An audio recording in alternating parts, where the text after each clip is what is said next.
Alors D comme défendre. Qu'est-ce que défendre? C'est une perspective symétrique à l'attaque, nécessitant nécessairement une posture singulière. Qu'est-ce que peut vouloir dire défendre en France et dans le système monde capitaliste aujourd'hui, pour reprendre les mots d'Immanuel Wallerstein? Pour beaucoup, c'est une référence à quelques guerres lointaines. Pour certains, c'est tenter de conserver quelques acquis sociaux qui s'évanouissent en France à coups de 49.3 et de tonfa. Pour d'autres encore, défendre, c'est se positionner dans le champ académique et parfois médiatique en portant des discours critiques. Ces discours sont, dans le meilleur des cas, des boîtes à outils théoriques qui peuvent servir certaines luttes. C'est aussi parfois offrir des théories du monde, des théories des mondes, voire des cosmologies théorisées et ou vécues. Défendre la ZAD signifie assumer une forme de rupture avec le devenir des sociétés capitalistes.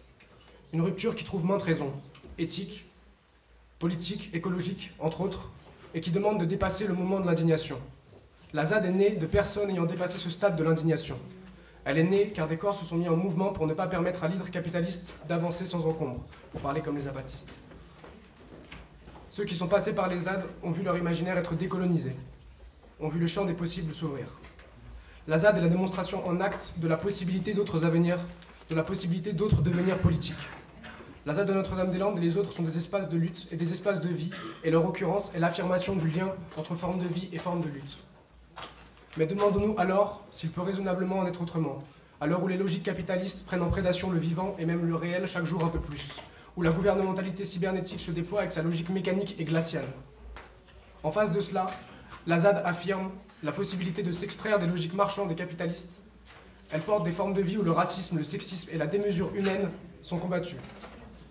La ZAD est un espace d'émancipation, et en cela, le monde de la recherche en sciences sociales ne peut que la soutenir.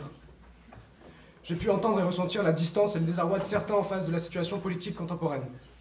Pour reprendre les mots d'un certain Renard, un habitant des luttes, je dirais qu'il s'agit de prendre le cauchemar comme moteur, ce dont beaucoup ici sont déjà persuadés. Je dirais que c'est dans les moments de lutte que se tissent et se renforcent les mailles de la résistance. Comme l'ont pensé et le pensent beaucoup, et comme l'a formulé très bien Christine Ross, ce sont les actions qui produisent des rêves et des idées, non l'inverse. Et je voudrais terminer par une citation d'Ernest Bloch. Je suis, nous sommes, c'est entre nos mains qu'est la vie, à nous de commencer. Merci.